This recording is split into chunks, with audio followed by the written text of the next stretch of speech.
So I just finished one of the most divisive, or maybe it's not even divisive, but one of the most controversial games of the modern Resident Evil series, aka the remakes, Resident Evil 3. Now, I knew going into this that Resident Evil 3 was a bit, well, a bit, it might be an understatement, but it was definitely a voice for how people hated it, to say the least. I try not to let that skew my opinion. I just wanted to play the game. I thought, most people that probably don't like this probably just don't like it because of the fact that it was a remake and they cut stuff out, which is completely understandable. That is completely valid. But for me, I just wanted to take a fresh opinion and see how it went. In terms of the things I liked about Resident Evil 3, let's start with the simple stuff. The gameplay was good. I don't think this is complete. This is a shocker to anyone. Resident Evil games, at least like from what I've played of the remakes from Resident Evil 4 and 2 and now 3, they all have very solid fundamental gameplay. There's nothing that's too annoying like the camera on RE1. It all just feels smooth. And in this game, they introduce the dodge mechanic, which I thought was great. The dodge mechanic is just a nice way to avoid maybe one or two zombies that are in a path that you didn't want to kill. And if you get the dodge mechanic as Jill, you can obviously roll underneath an attack. And when you aim down your sight, you can slow down to get like more accurate shots. And I think that you get more likely critical hits if you do this. With Carlos, you straight up punch people, which is insanely hilarious. I laughed so hard when I landed this the first time as Carlos. But yeah, I think the dodge was really cool, and it's probably really rewarding if you actually know how to do it properly. I didn't, but surely someone out there knows how to do it consistently. Another positive I have is Jill and Carlos. I personally like them as protagonists. I know a lot of people say that Jill wasn't very good, but I had a bias towards Jill, obviously playing RE1 and seeing her again in modern graphics was great. People say she's really hot-headed and maybe annoying. I didn't see that because she's dealing with Umbrella, people that caused her trauma, because like you literally see it in the beginning of the game that she has severe trauma from what she endured at the mansion, and they're the reason that the whole outbreak started. So the fact that she kind of gave the cold shoulder to Carlos and to pretty much everyone that she was working with at the UBCS, I completely understood that. And by the end of the game, she completely warms up to Carlos and Tyrell, the people that are actually not assholes pretty much. And she keeps the cold shoulder to the people that are assholes, like the Nemesis and the Nikolai. Like, it completely makes sense in her character, in my opinion. But maybe I'm wrong. Doesn't matter. I thought they were great. Carlos, I don't even think he returns for any other Resident Evils as far as I'm aware. But for what it's worth, I think Carlos in this game did a phenomenal job. Like, he was great. I liked playing as him. And he had like great one-liners and great chemistries with Jill. Lastly, and I mean this part was probably my favorite, it's just this game is supposed to be taking place at about the same time as Resident Evil 2. I think it swaps from before the events of what Leon's and Claire's story to after the events of Leon and Claire's story, after Jill wakes up from her coma. But I just love seeing different moments, like going through the RPD as Carlos. Granted, I will say something about that later, but going through the RPD as Carlos and seeing how it was, like, you get to see how, like, in the first hallway, how the two soldiers ended up getting massacred. It was actually by a licker. I thought it was a tyrant that did that, but no, it was actually a licker that did that. Seeing how Marvin got bit, that was insane. I love that. That was probably my favorite part, is just seeing how Marvin got bit, and it's just so sad, man. Like, if after you see that scene and then you hear him say "Don't hesitate," it makes so much more sense and adds so much more weight to that him saying that. And honestly, just being able to see the early stages of the outbreak in Raccoon City and traversing the streets, it's all just so cool. And I thought I would get annoyed by seeing all these places because I did the platinum for RE2. I had to do multiple playthroughs of this game to get it. Then I didn't actually feel that way. I felt actually kind of like happy to see RE2 and RE2 places and RE3 and see these characters reference stuff. Like if you see the welcome Leon sign in that one room in the RPD, Carlos makes a reference like, "Hey, I hope I bet you had a hell of a first day." overall, that's pretty much what I have to say. All I have to say about the good. And I know it makes going into this. I know it's gonna seem like I hate this game. I don't think this game is necessarily bad, but it's definitely not good. It's just sits somewhere in the middle.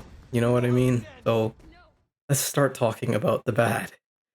Now, the big thing I want to talk about, and I think everyone saw this coming because I'm pretty sure this is a universal dislike, is Nemesis. Now, this is the poster boy of the game. You see him on like the loading screen when you're on the PS5. You see him in the main menu. Like he is everywhere in this game. He is supposed to be the big bad. He's supposed to be the terrifying part. He's supposed to be the Mr. X of this game. Now, let me just say this.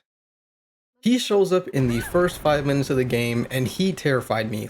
But the thing about that is his first introduction into the game is a very scripted, on the rails chase scene. So after he breaks through the wall, simply put, you're just holding forward. And granted, in a lot of cases, you're always holding forward in a chase scene, but it just felt like you didn't even have control. And it didn't even feel like you were in any danger because, like, obviously, it's really hard to die in these scenarios, right? Like, I don't even know if it's possible. I really don't, but once that initial shock factor went away from him, like, punching through the wall, I completely, like, got less scared of it, you know? And that was that. And then you meet Brad. Now, Brad is the pilot from the helicopter in RE1, which I thought was really cool. You get to actually see his face. And he mentions that Nemesis is going after the only two stars members left in town, which is Jill and him. And he says it in such a nonchalant way, and you're just like, okay, like, are you not afraid? You just said that he's trying to kill you. And he just sounded so chill, and they're just walking through the streets like they're not in danger, like Nemesis isn't right in the apartment next door. I thought that was really weird. Anyway, my big problem with Nemesis is that he never feels threatening. He has one good chase scene in the Raccoon City, which I guess is kind of scripted, but not, because you have to get back to the railway track area and create the pathway for the train, and you pretty much have multiple ways to get there, but Nemesis is there to pretty much kill you. And you this was the only time I felt like when Nemesis was actually very terrifying, because you have multiple ways to go and you didn't know where he was going to be. So I remember when I first got to this part, I went up, he jumped down in front of the ladder, a shortcut that I made. I barely got past him. Went up the ladder and I thought, okay, I'm good. He's behind me. He shouldn't be able to catch up to me. And as I'm running, this dude runs around he's not even walking around the corner. He runs around the corner, and I screamed so hard when this happened to me. I wish I recorded it, but I didn't. But it's moments like this that make that Nemesis should have had more of this. But this is the only time where it happens.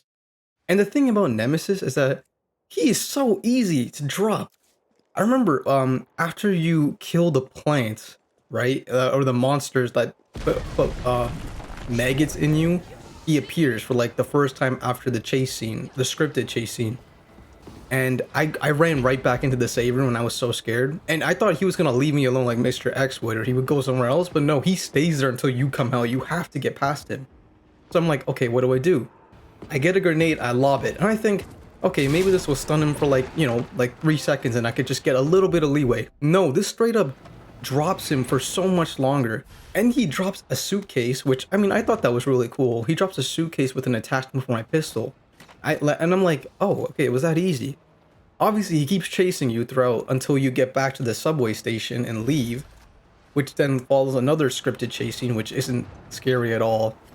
But my point is just, this guy is supposed to be the poster boy of this game, and I thought he was going to be as worse than Mr. X, because I saw him running. I'm like, this is worse than Mr. X. He's running at me. I can't do that. Like, what? But he ends up just having that one chase scene in Raccoon City, and then every other time you meet him, it's this very on the rails, very straightforward run away from him. He's walking like a turtle. He will never catch up to you unless you on purposely stand still and let him. You know what I mean? It's bad. But here's the worst part. I think halfway through the game, yeah, maybe it's halfway through the game, maybe it's earlier than that, but he pretty much, something stuff happens. He ends up on the train with us as we're leaving. We blow up the train. He gets on fire, and then I guess he mutates into some dog form. And then after this, he just, I don't know, he just stops being scary at all, like not even in a little bit. And I think that's because when he's in the dog form, you only ever encounter him in a boss fight. And in a boss fight, you're supposed to fight him and win. When he's in his bipedal form, you're supposed to run away from him. And these boss fights are just, I mean, they're just not good. Like, I'm sorry, they're just not good. The first boss fight you have with this dog form is in this clock tower courtyard, I think.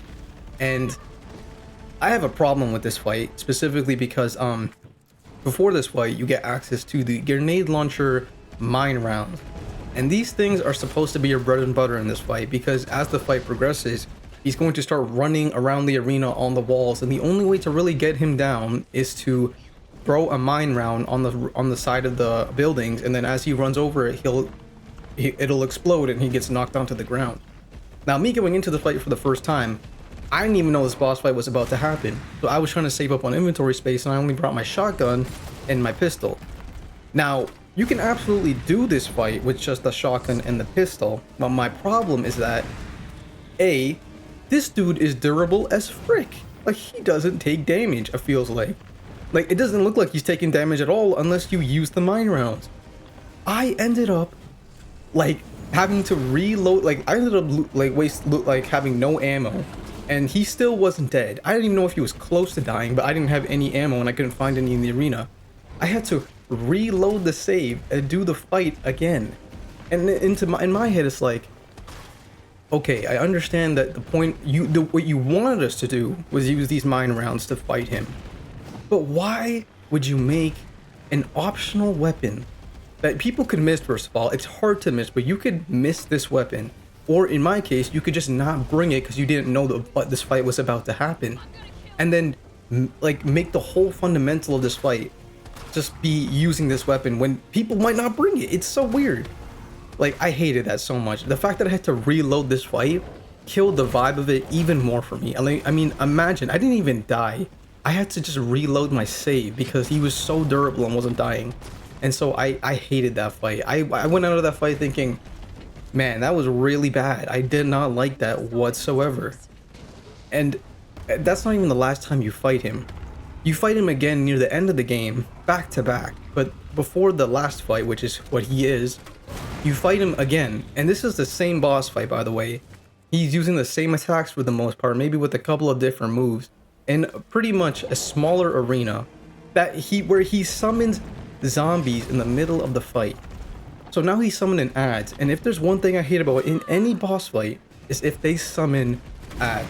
I hate that. Let it be a one-on-one. Don't give me these stupid zombies to annoy me. Just let it be a 1v1. And, okay. He does the same trick again, where he's just running around the arena. This time, it wasn't about me loading the save, it's just how stupidly easy it was. All he does is he runs around the arena, and then he hides behind these electrical pillars, and then Carlos will tell you, hey, he's hiding behind this pillar. And then you have a generous amount of time to shoot these two red panels on the pillar, and then shock him, and then he'll drop to the ground, then you just unload a couple of bullets into him. And that's the fight in a nutshell. And I get that maybe they didn't want to make this fight too hard because they knew that he was going to be the final fight anyway, but at this point I was just like, what? That's the fight again? Like, you're just doing this again? Seriously? It just felt so underwhelming. And another thing I just want to mention, he was able to stun lock me in this fight. Like, I got hit once and I got put into danger, and I got up from the hit, and I was like spamming triangle to open my inventory so I can heal. And I couldn't even open my inventory before he hit me again twice, and then I died. And I was like, what is going on? Like, are you telling me I get no invincibility frames after getting hit, that I couldn't even open an inventory to heal? Like, that makes no sense. Anyway, I know I'm ranting. This final fight, his actual final fight, wasn't too bad. I thought it was pretty good. But anyway, there's one other thing I just want to say about Nemesis before I move on to some other stuff I didn't like. I mean, the bulk of what I didn't like about this game was Nemesis, because he's supposed to be the poster boy and he just didn't feel menacing at all. But anyway, the last thing I didn't like about him was that this dude had so many times where he had Jill literally in front of him with a flamethrower pointed at her in the palm of her, on the palm of his hand, literally, and he could have killed her. I mean, that's his whole goal, is to kill Jill. Like, that's his primary goal. Nothing else matters to him. Kill Jill, and he doesn't kill Jill. And it's like, I mean, I get it. I mean, Jill has to live, but it felt like the plot armor in this game was insane. I don't know if it's like that in the original, but my god, it's insane. And there's this one moment where you're with Tyrell, and it's the part where Tyrell dies. And for some reason, the monster, for whatever reason, has a choice between, in my opinion, has a choice between killing Jill and killing Tyrell. And obviously, considering this thing's goal is to eliminate Stars, and Jill is Stars, and the other dude is a member of Umbrella, it's like, why wouldn't you just kill Jill? Like, they were both equally as vulnerable in that moment, and you decided to kill Tyrell? It makes no sense to me. But yeah, I digress. Nemesis wasn't the greatest, in my opinion. For what he could have been, especially what I saw in the Raccoon City chase scene moment, like that unscripted chase thing, I thought he could have been so much more dangerous and so much more scary, but like, they didn't use him as well as they should have, in my opinion. And I actually want to see a playthrough of the original just to see how he was done, because the original game is actually called Resident Evil 3 Nemesis. His name is in the title. That's like, this game is supposed to be about him, clearly. But anyway, other stuff I didn't like, and I'm gonna kind of fly through these because they're not as egregious. Story was meh. I didn't really know. I guess the story was mainly about Jill trying to navigate the outbreak as it started, and then towards the end was her trying to get out with Carlos, you know, and obviously try to save Raccoon City, which they didn't. It definitely didn't feel as like good as like something like Claire's story and RE2, or even Leon's story. And I liked Leon's story too, don't get me wrong, but like Claire's story was obviously the better one in my opinion. But yeah, it just didn't have that grasp that I wanted. So yeah, story to me was meh. It was, again, serviceable. I don't mind. It's just not the greatest. Game was insanely short. I'm not kidding. I played this and then I managed to like beat it in about a day, and I was like, what? That was that, like, that was so short. That's crazy. And I get it. I didn't get up off my chair for a long time because the first playthrough wasn't like 2 hours for me or something. It was definitely more like 6, but I'm like, that's really it. Like, that game was that's like DLC levels of short. I'm not gonna lie to you. It's surprisingly really short.